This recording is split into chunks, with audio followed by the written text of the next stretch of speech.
जय हिंद दोस्तों, स्वागत है आपका आपके अपने YouTube चैनल सटीक स्टडी में। दोस्तों ये आज हमारी दूसरी क्लास होगी जिसमें सीटेट के प्रीवियस ईयर सेट लगाएंगे। तो चलिए शुरू करते हैं। 8 से भाज्य होने वाली संख्याएं क्या है? ये चार ऑप्शन दिए, इनमें से कोई 2 या 3 सही होंगे जो हमें यहाँ से छांटने होंगे। दोस्तों 8 से भाज्य होने वाली संख्या को कैसे पता चले? यदि पहला ऑप्शन लेते हैं 240। दोस्तों यदि किसी संख्या को चेक करना हो कि वो 8 से उसमें भाग चली जाती है तो हम लास्ट के 3 अंकों को चेक करते हैं। यदि लास्ट के 3 अंकों को भाग चली जाती है तो इस पूरी संख्या 8 से भाग चली जाएगी।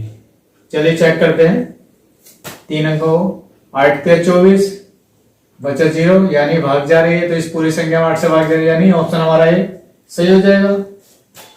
ऑप्शन 2 में देखते हैं, 3 संख्याओं भाग देंगे। 8 दूनी 16 बचे 6 60 में भाग नहीं जाएगी 8 से, तो ये ऑप्शन 2 गलत हो जाएगा। ये पहला ऑप्शन था, दूसरा, तीसरा,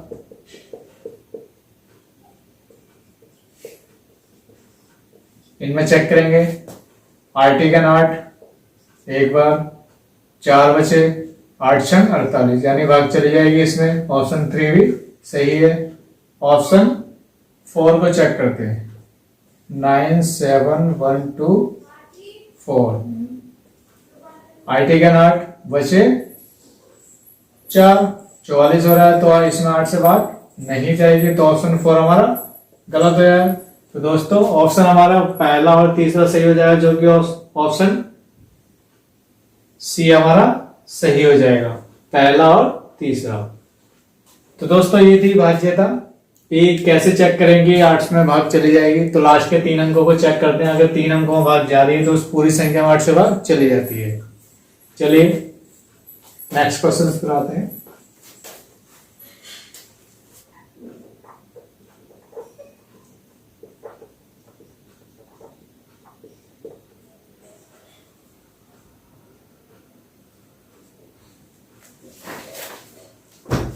इसको लगाते हैं दोस्तों। इसमें कह रहा है किसी महीने का तीसरा शुक्रवार 16वीं तारीख को पड़ता है, तो उसी महीने का चौथा मंगलवार किस तारीख को पड़ेगा? इसमें देखते हैं दोस्तों। मान लीजिए कोई महीना शुरू होता है 1 तारीख से, 16 तारीख पर है। 16 तारीख का हमारा पड़ता है शुक्रवार, ये शुक्रवार पड़ता है। यदि हम इस शुक्रवार से आगे चलें तो हम मंगलवार पड़ेगा। उसी तारीख से हम चेक कर लेंगे कि चौथा मंगलवार कब पड़ेगा।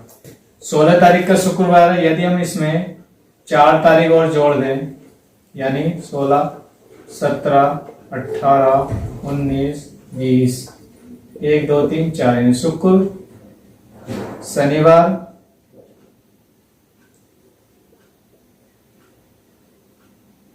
रविवार, सोमवार और ये मंगलवार। ठीक, ये हमारा 20 तारीख का मंगलवार आता है। ठीक, अब दोस्तों अगर 20 तारीख का मंगलवार है, 20 तारीख का मंगलवार है, देखेंगे इससे पहले कितने मंगल पड़े, यानी हर तारीख को मंगलवार पढ़ने के लिए यानी इसमें 7 माइनस करना पड़ेगा। 20 में से 7 घटाए 13 तारीख को मंगलवार पड़ेगा।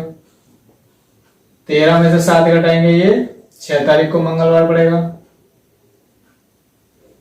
ठीक, यानी 6 तारीख को पहला मंगल पड़ा, 13 तारीख को दूसरा, 20 तारीख को तीसरा मंगल पड़ा। तो चौथा मंगल कितनी तारीख को पड़ा, यानी इसमें 7 प्लस कर देंगे, यानी 27 तारीख को। 27 तारीख को मंगलवार पड़ेगा। ऑप्शन बी हमारा सही हो जाएगा।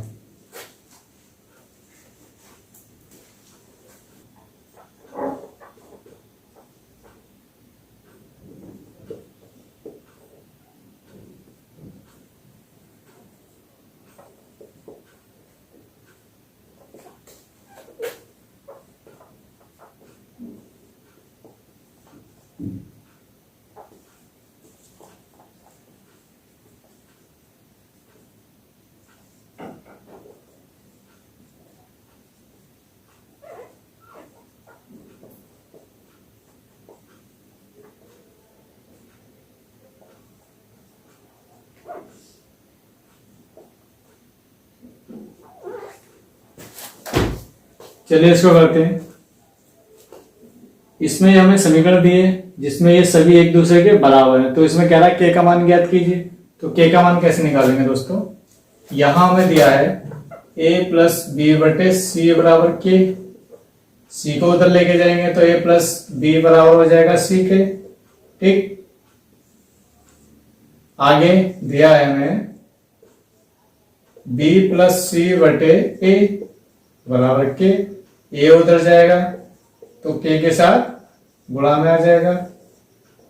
तीसरा c प्लस a बटे v बराबर के, v उधर जाएगा तो k के साथ गुणा में आएगा। अब हम क्या करेंगे दोस्तों, इन तीनों समीकरणों को प्लस कर लेंगे। तीनों समीकरणों को प्लस करेंगे तो पहले समीकरण को प्लस दूसरे समीकरण, यानी लेफ्ट हैंड वाले पदों को लेफ्ट हैंड में प्लस करेंगे, राइट हैंड वाले पदों को राइट हैंड में प्लस करेंगे।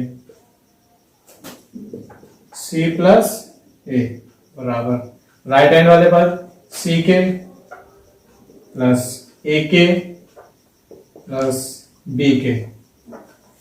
यहां दोस्तों a 2 बार आया तो ये 2a हो गया, प्लस b 2 बार आया तो ये 2b हो गया, c 2 बार आया तो ये 2c हो गया। यहां इन तीनों में ही k कॉमन आ रहा है तो k कॉमन ले लेंगे, c plus a plus b, k common आ जाएगा। यहां दोस्तों तीनों में 2 आ रहा है कॉमन, 2 कॉमन ले लेंगे तो a plus b plus c बराबर ये c plus a plus b। तो दोस्तों ये इससे ये कैंसिल हुआ तो 2 बराबर k, तो k का मान आया था हमारा 2। ऑप्शन हमारा ए सही हो जाएगा, ऑप्शन ए ठीक हो जाएगा।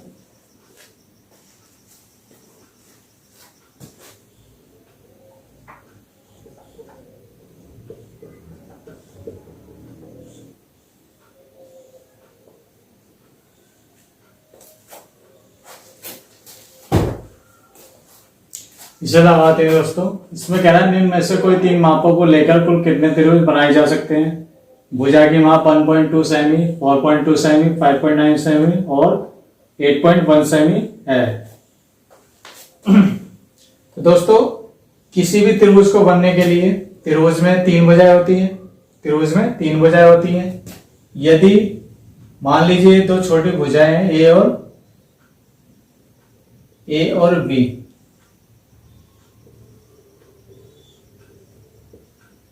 ए और बी 2 छोटी भुजाएं जो सबसे बड़ी भुजा सी से छोटी है, तो हम क्या करेंगे 2 छोटी भुजाओं का योग, 2 छोटी भुजाओं का योग तीसरी भुजा से बड़ा होना चाहिए, तभी त्रिभुज संभव है, तभी संभव है। यदि 2 छोटी भुजाओं का योग तीसरी बड़ी भुजा के बराबर आता है तो त्रिभुज संभव नहीं है।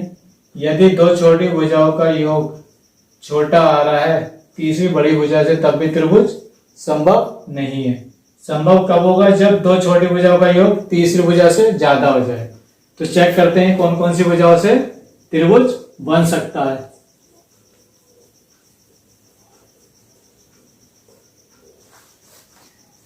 एक माप दी है हमें 1.2, दूसरी दी है 4.2, तीसरी दी है 5.9 और 8.1। इन तीनों भुजाओं को चेक करेंगे। यदि इन तीनों भुजाओं में 2 छोटी भुजाओं तो यही हो रही है 1.2 4.2, तो इन दोनों भुजाओं का योग कितना हो रहा है 5.4 हो रहा है, जो कि तीसरी बड़ी भुजा से कम आ रहा है। तो यानी इन तीनों भुजाओं को लेकर कोई त्रिभुज नहीं बन सकता। इनको चेक करते हैं, अब इन तीनों भुजाओं को चेक करते हैं। यदि हम इन तीनों भुजाओं को चेक करें तो ये आ रहा है 4.2 5.9, प्लस करेंगे इनको 9 तो 11.10 10.1 आ रहा है, जो कि तीसरी भुजा से बड़ा आ रहा है, यानी 10.1 ज्यादा आ रहा है 8.1 से। तो इन तीनों भुजाओं के साथ त्रिभुज संभव है। तो दोस्तों कितने त्रिभुज बनाए जा सकते हैं, ओनली एक त्रिभुज बनाया जा सकता है। यदि हम इस भुजा को और इस भुजा को और इस भुजा को चेक करें तब भी दोस्तों ये कम रह रहा है, तीसरी भुजा है तो तब भी संभव नहीं। सिर्फ इन्हीं तीन भुजाओं को लेकर त्रिभुज बनाया जा सकता है, वो भी एक त्रिभुज बनाया जा सकता है। ऑप्शन हमारा डी सही हो जाएगा।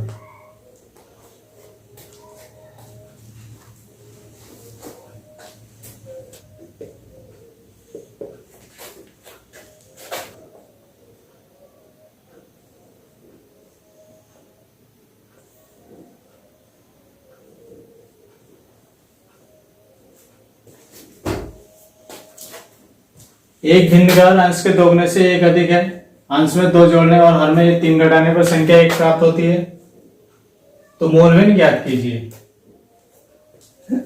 मूलभिन्न ज्ञात कीजिए। यदि दोस्तों हम इसको x और y मान के करें तो प्रोसीजर थोड़ा लंबा पड़ जाएगा, तो हम क्या करेंगे, इसको x और y मान के नहीं करेंगे, खाली एक ही x में लेके चलेंगे। यदि हम मान लें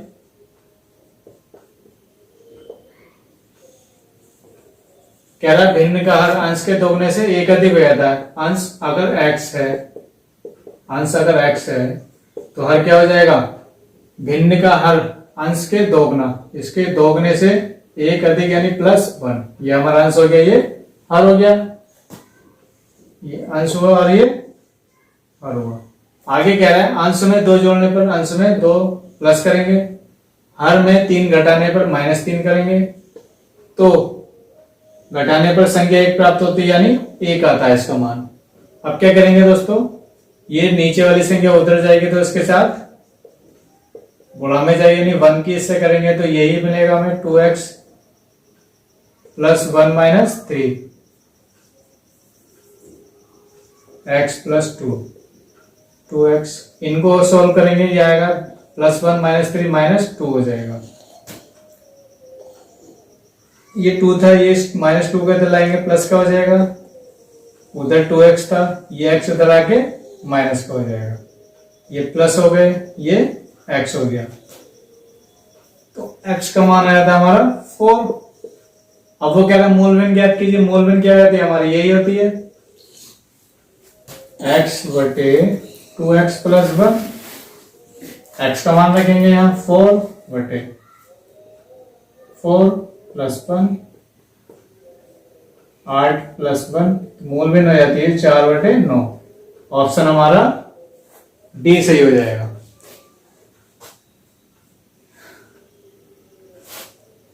यदि हम यहां पर y मानकर करते तो हमें x और y दोनों के मान निकालने पड़ते, जो कि प्रोसीजर थोड़ा लॉन्ग हो जाता। यदि हम x मान के ही करेंगे तो हमें कम टाइम में हमारा आंसर आ जाएगा, तो ऑप्शन हमारा डी हो जाएगा सही, 4 बटे 9।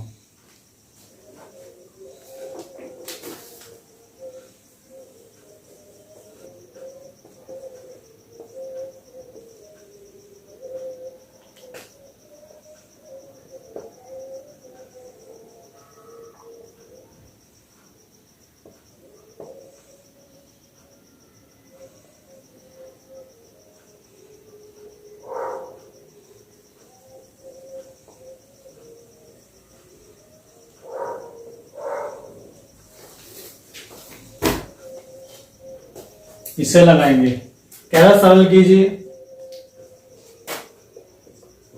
सरल कीजिए।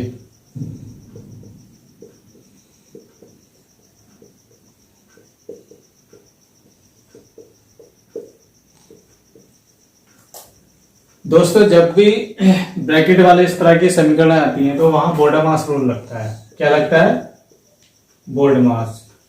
मतलब पहले सबसे पहले हम ब्रैकेट वाली संख्या को हल करेंगे, उसके बाद यदि कहीं भाग का चिन्ह है तो भाग वाली संख्या को हल करेंगे, गुणा वाली संख्या को हल करेंगे, फिर जोड़ वाली, फिर घटा वाली संख्या को हल करेंगे। ठीक, एक और ब्रैकेट आती है हमारी रेखीय, ये आती है हमारी रेखीय ब्रैकेट। ठीक, तो सबसे पहले हम क्या करेंगे, ब्रैकेट के अंदर जो रेखीय ब्रैकेट है सबसे अंदर वाली उसको हल करेंगे, बाकी को ऐसे ही लिखेंगे, भाग 13 में से 7 घटाएंगे तो दोस्तों बचेंगे 6। 13 में 7 घटाएंगे 6 बचे।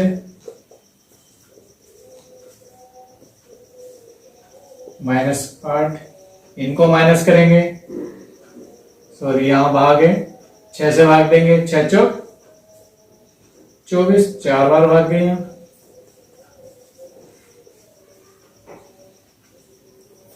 इनको ये एक संख्या माइनस की एक संख्या प्लस की हल करेंगे, ये आएगा -4, ब्रैकेट लगाएंगे क्योंकि डबल चिन्ह हो रहा है, -9 माइनस माइनस प्लस, तो ये आ जाता है हमारा -9 + 4 -5।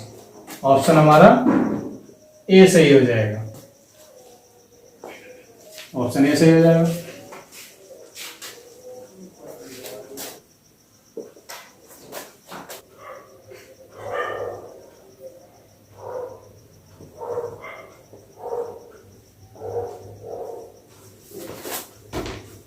इसे लगाएंगे, इसमें क्या है, में से 4 एलसीएम 8 24, तो ए का मान ज्ञात कीजिए। यहाँ दोस्तों दो संख्या है, ए है और 8 है, और एलसीएम हमें दिया है 24, में से जिसको हम बोलते हैं HCF हमें दिया है 4, तो कह रहा है ए का मान ज्ञात कीजिए। यहाँ ए का मान पूछ रहा है, चलिए इसका फॉर्मूला होता है A गुणा B बराबर HCF गुणा LCM, ये फॉर्मूला होता है। इसमें सभी का मान लगेंगे, ये हमारा B हो जाएगा, ये A हो जाएगा।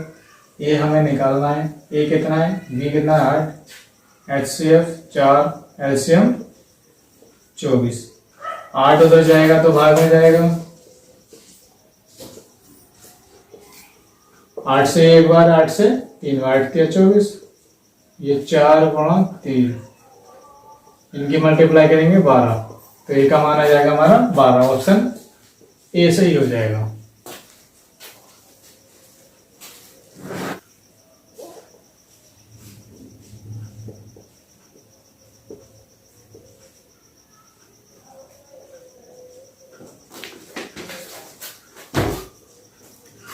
इसमें इकाई अंक पूछ रहा है, इकाई अंक निकालने के लिए हम क्या करेंगे दोस्तों,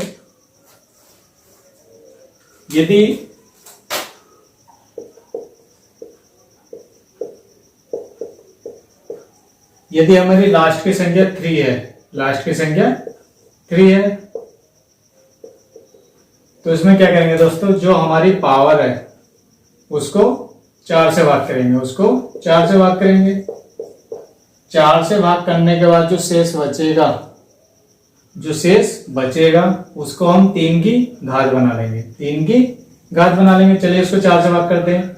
किसी संख्या को यदि हम 4 से भाग देंगे तो लास्ट की 2 संख्याओं को भाग देकर शेषफल निकाल सकते हैं, यानी 4 से भाग देकर शेषफल निकालना है या पूरी भाग जा रही है तो लास्ट की 2 संख्याओं को चेक करेंगे, लास्ट की 2 संख्या चेक करेंगे, 4 का 4 बचा 2, 4 6 24, यानी हमारा जो शेष आ रहा है यहाँ 3 आ रहा है, शेष आ रहा है हमारा 3, तो जो 3 है लास्ट का अंक, उसकी हम घात क्या बना देंगे 3, उसकी जो शेष बचा है वो 3 की घात बन जाएगी।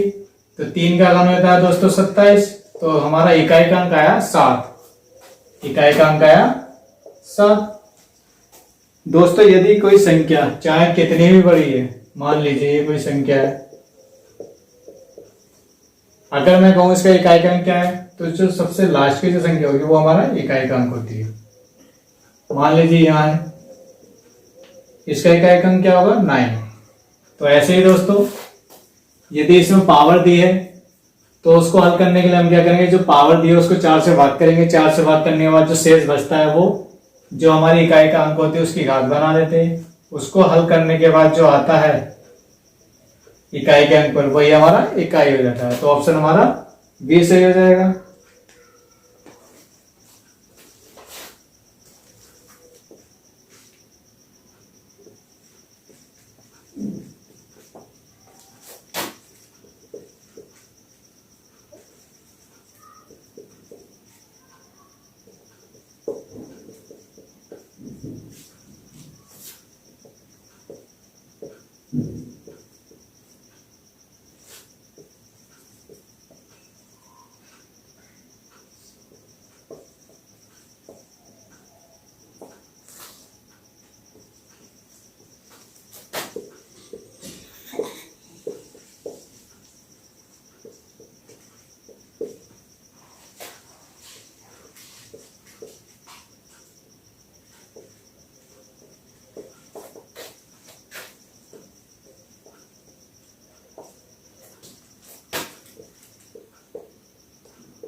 इसको लगाएंगे।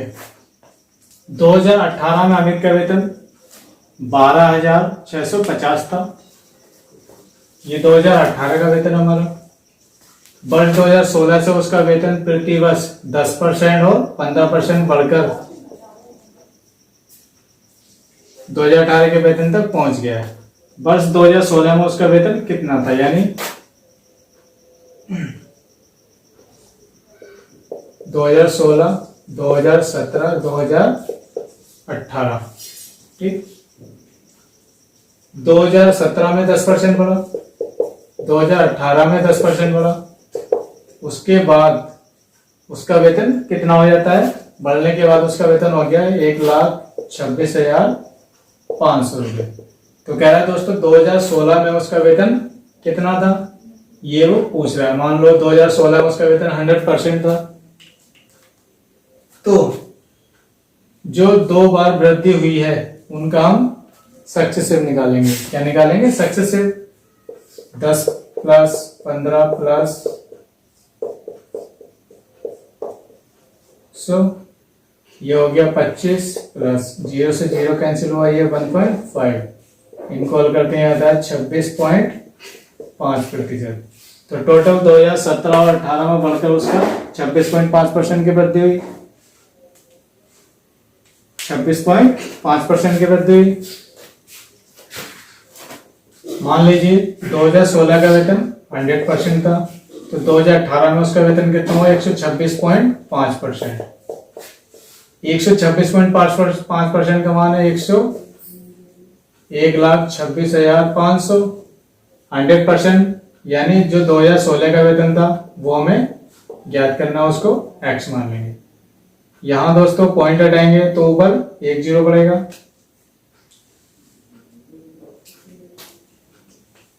ऊपर 1 0 पड़ेगा।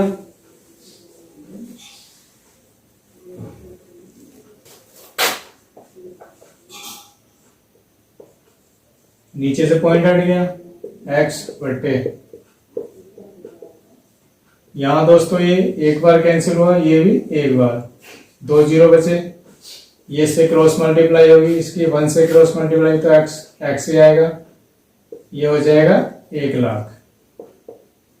तो 2016 में उसका वेतन था 1 लाख। ऑप्शन हमारा सी सही हो जाएगा। तो दोस्तों वीडियो को लाइक और चैनल को सब्सक्राइब करेंगे।